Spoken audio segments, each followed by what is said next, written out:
Okay, so it's kind of early in the morning here, but we're gonna go over and grab this thing. This is a 1950s Hammond chord organ. This is an S6 chord organ. These are kind of rare, and you don't ever really see them. They're smaller than your regular Hammond, and they'll fit in more spaces more easily. They're easier to move. And this one, the big bonus on this one is it comes with the extension cab also. So this has an additional, that should be a P12Q Jensen and from 1959 in that cabinet right there. So yeah, and it was free. So we're headed over there right now. We're gonna go check this thing out. And I think I'm gonna set it right there. So we're headed to what I would consider one of the nicest parts of the Louisville area, over here on the far east side of town. It's actually out of Louisville, if I'm being technical. In Prospect, Kentucky, really cool little town. It's a completely planned town, and it's really, plasticky and planned. But at the same time, it's really quaint and cool, like you're in Mayberry or something. Like you expect Barney Fife with a single bullet, he's gonna pop out. But I'll get back with you guys when we pick this thing up. It shouldn't be more than a few minutes now. Okay, so the organ has been procured. You can see it back there. And man, this thing is in really good shape. So the owner said it belonged to her grandmother, and she was a church organist. And I like to preserve this history of things, said it was her grandmother's. She was a church organist, and this was her at-home practice organ. So that's the history of this little unit. And man, is it in good shape. I told them, I said, they said they're moving and they're kind of getting rid of some heavier things that they can't keep, that they inherited from various relatives that have passed away and stuff. And I told them, I was like, a lot of people tear these apart now because they're worth more in parts than they are as a whole, and that's the sad reality, because you can't ship them. If you do sell it, you can't ship it across country, so somebody would have to come pick it up, and to find somebody locally that's willing to pay for it also, those two things combined is very difficult sometimes.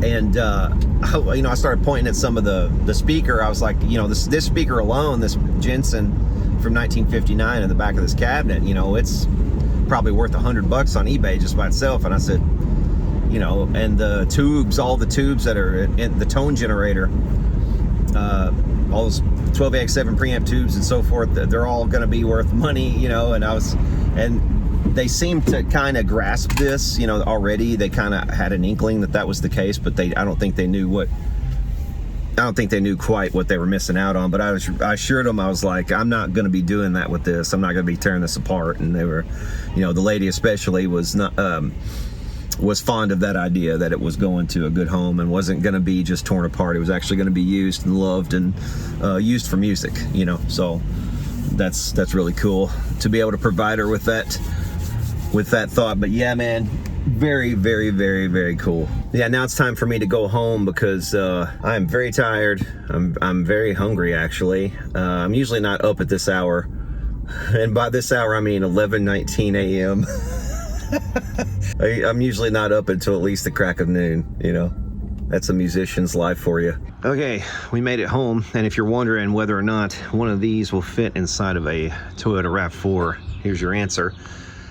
Yes, and also the tone cabinet will fit very snugly. Even larger Hammonds, wider ones, will fit in a RAV4, because usually the height is about the same. The only problem with the tone wheel generators is that they have oil in them, so you might get some leaky oil, so you might want to put something down for the oil that spills, or drain it first or something like that if you're going to set it down like this.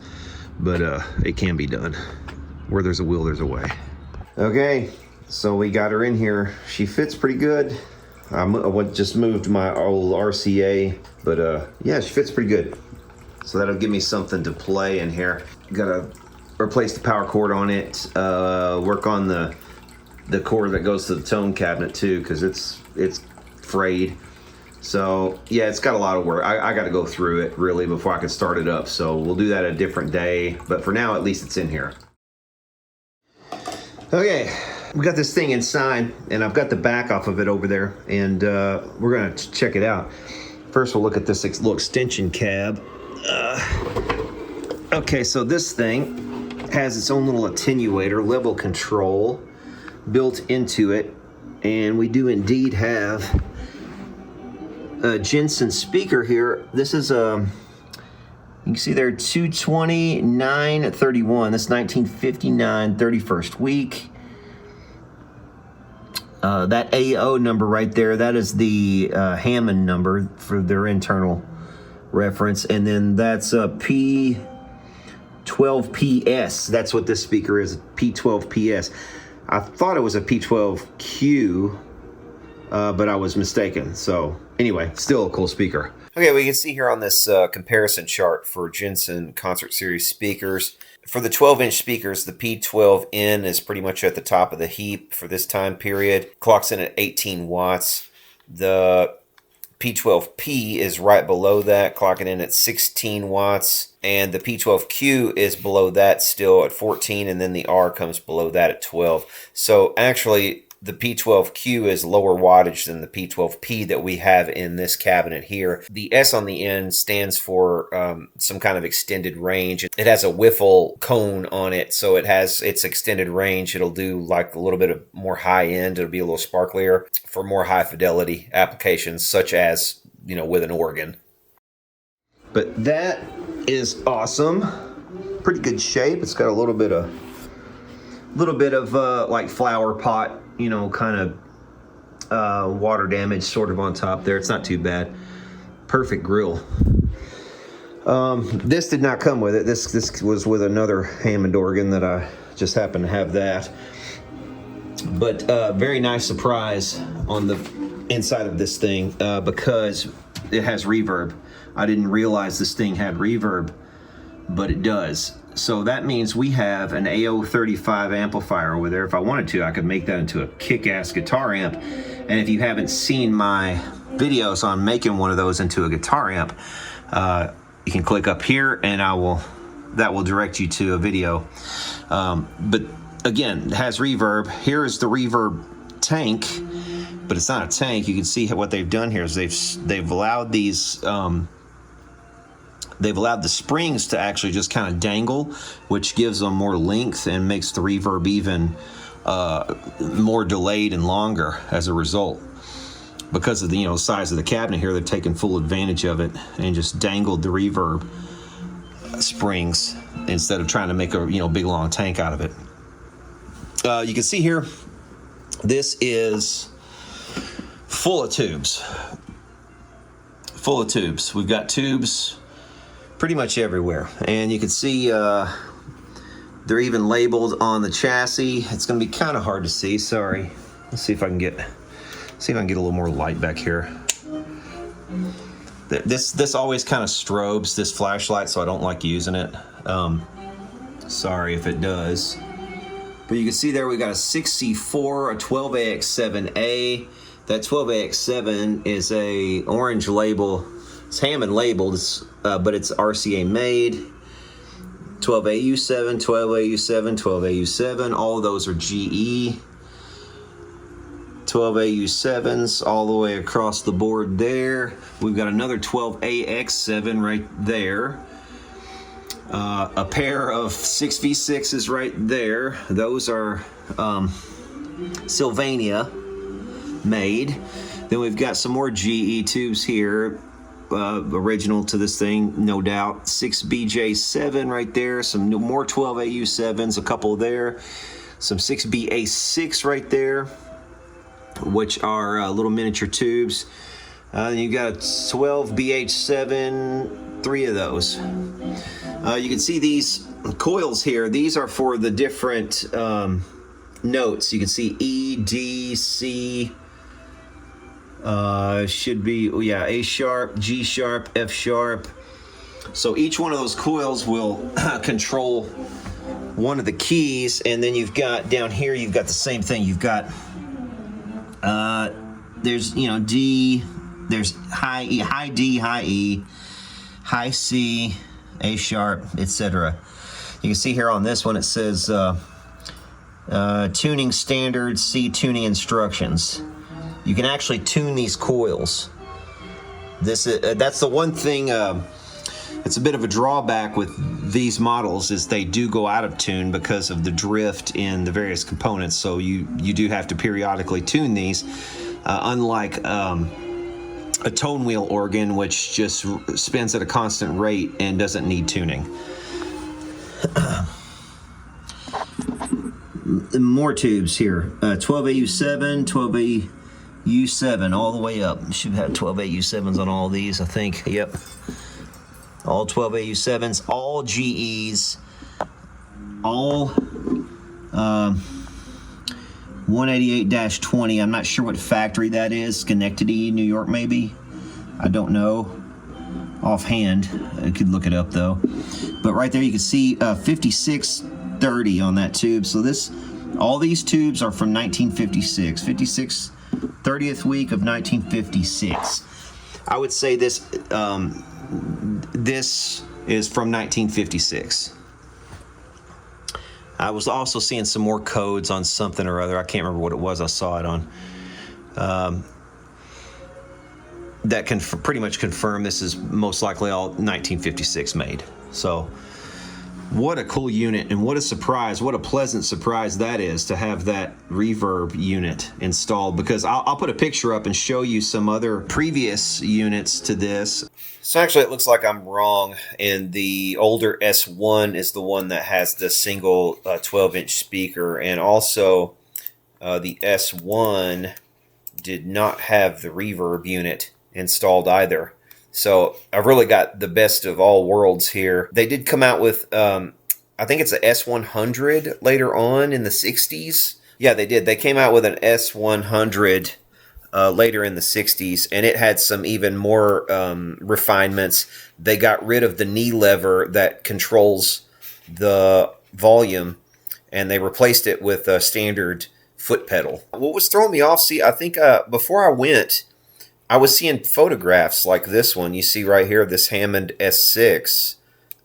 So I was looking these up online, and this one says a Hammond S6. I think they did make an S6 with and without the reverb. I think that's where I was kind of getting messed up. And a lot of these S6s that I was seeing, like most of these actually, did not have the reverb unit installed. So I'm very pleasantly surprised to find that we had the reverb in this unit, because most of these that I was seeing here, yeah, they just weren't weren't equipped with the reverb. But you'll see here on a Telecaster forum, somebody was going to part one of these out and make a 5F11 Tremolux, which you could absolutely do, because I mean you've got all the tubes are pretty much here. You've got output transformers. Pretty much everything that you need to make one of these is right here. You've even got two 10-inch speakers, so you could make a 210 Tremolux. Very cool. I mean, I hate the fact that some people still tear these apart, but I mean, you know, you can't save them all, and I'm very surprised, honestly, that there aren't still more of these around than there are. I've never even seen one of these chord organs. This is the first of all the Hammonds that I've ever seen in person. This is the first time I've seen one of these chord organ types.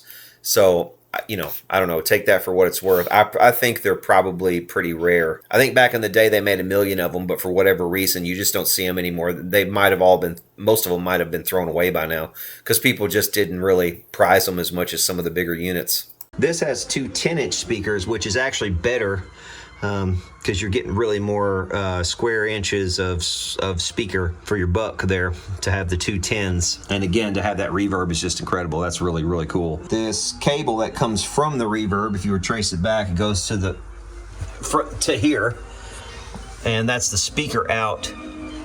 And that's the reverb amplifier. So the reverb signal will come out of that and go to that extension cab.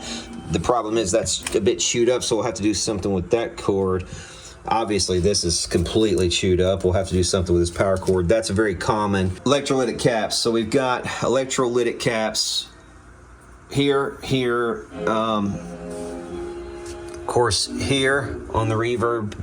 And I can't remember if there's any in here in this power supply or not. Probably. I'm guessing there are. There's no cans, but there might be some discrete ones in there. Really not sure offhand. You know, but I mean, even if I were to tear this thing apart, which I'm not going to do, I even assured the owner that I will not be tearing this thing apart. But if I were going to tear this thing apart, I mean, look at all the tubes. I mean, this would be just a massive windfall of tubes. Not to mention little things like vintage knobs, like those Bakelite knobs right there. Those are DAC-aware 1950s knobs. You know, they're not cheap anymore. We've got two 10-inch speakers. I think those are probably Rolla. The codes are covered up on those, but I think they're Rolla, most likely. And then, you know, the amplifier, which I did not expect at all. I didn't think that this had that, but I was wrong. Yeah, man, just a windfall of parts, if nothing else. But I want to show you something. So there's two screws. There's one, you can see this screw here. And then on the other side, there's another one that's, I've already taken this one out. And this whole thing here will fold down. And like I said, this whole thing will just fold down.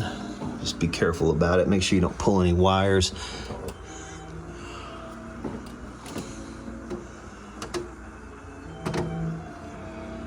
Like there's a wire here that's trying to get pulled a bit. There we go. See, it kind of stops itself. This bracket rests, and then you can do servicing. But look at all the components. I mean, you want to talk about a job to change every one of these caps. It would be a very serious job if you had to do all of these caps. Now, most of these would probably still be fine, and I'm going to assume they are until I discover some reason otherwise, to think otherwise. But yeah, every one of these caps you can see actually. 178, that's the manufacturer code. 178, and then a 6, you see that code right there. 1786, that's 1956, 25th week of 1956. So the codes on these capacitors indicate that they're made by John E. Fast, and here is some video of a guy cutting into one, and you can see that these are not paper and oil, and they're not paper and wax capacitors. These are film capacitors. You can see right here this guy's cut into one of them, and you can see he actually undoes one here, and it's I don't want to play too much of his video, but you can see they're made of film. And they're also, you can see right here, the plugs on the ends of these are ceramic. They're ceramic on the outside, it looks like. And they have like an epoxy type substance that is plugging up the ends. So they're fairly impermeable, and they don't go bad quite as easily as like a bunch of paper and wax capacitors would. If these were paper and wax capacitors... Metallized film. Yeah, metallized film.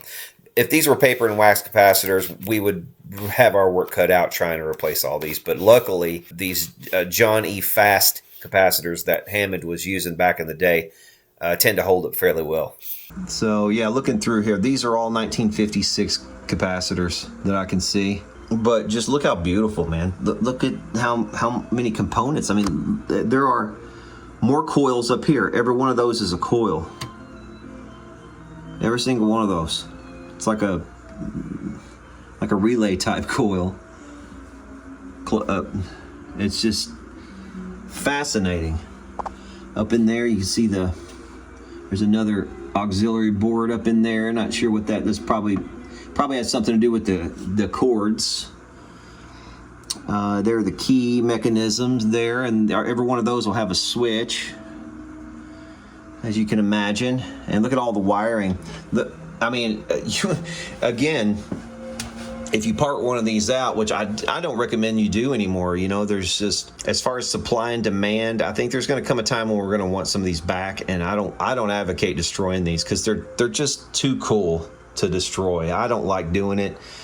Yes, it's a bunch of components that things you could use in guitar amp builds and just whatever, but is it worth it to see something like this, something this beautiful, go to waste? I don't think so. So I just don't do it anymore. But look at all the shielded cable. I mean, look at these, just miles of shielded cable. Look at that. And that's the good stuff too. The stuff that you know, was used in like Gibson guitars of the period. You know, so it's like there's just a lot of great stuff here, worth its weight in gold as far as the components go. So we're gonna do as light of a service on this as possible to get it going, to get it tuned and everything. So yeah, this is gonna be a fun one. Also want to show you this that I got at the pawn shop yesterday.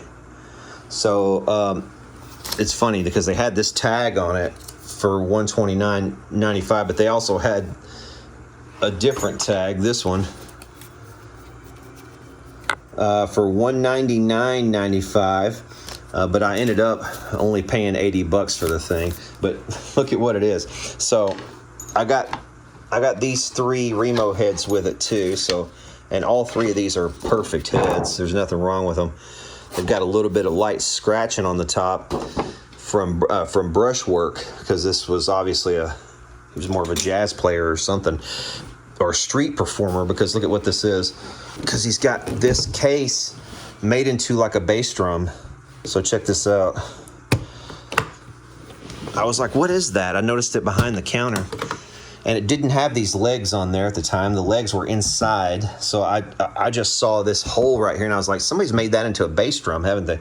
And then I saw this hardware on the side, and sure enough, yes, that's exactly what they had done here. So, oh, I opened this the wrong way. That's all right. But look at what they had in here. All this hardware. Here's this. It came with a stool. Here's the rest of the stool.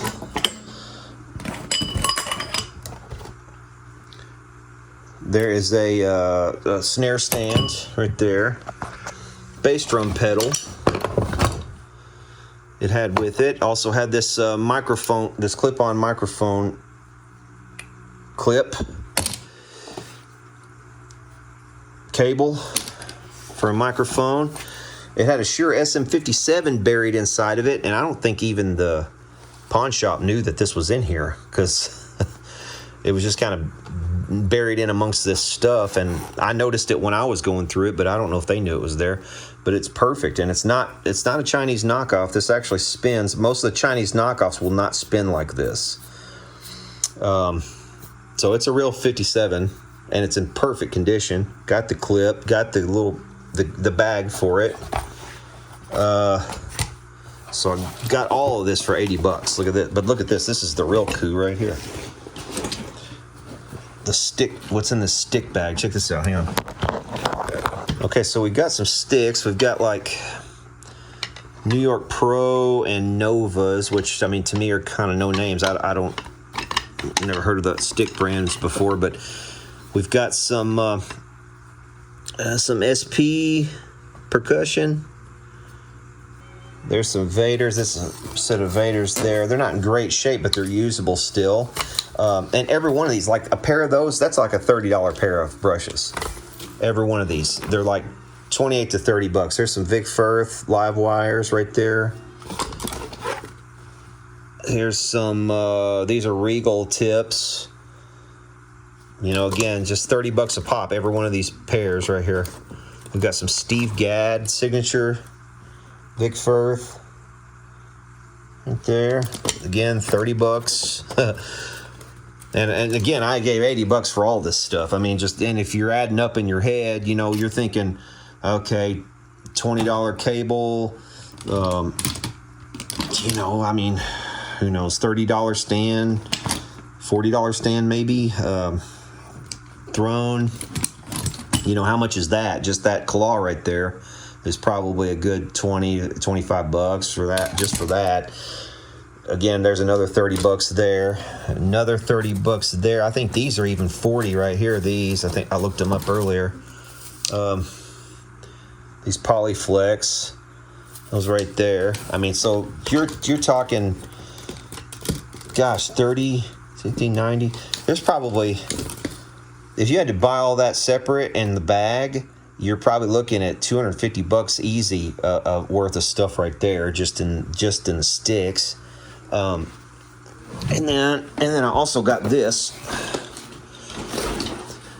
and these Remo heads were inside of that case too. Oh, it also had a nice little Tama key that was in here too. There's another snare stand in here. So that's another, what, you know, again, 20, 30 bucks, whatever those cost now.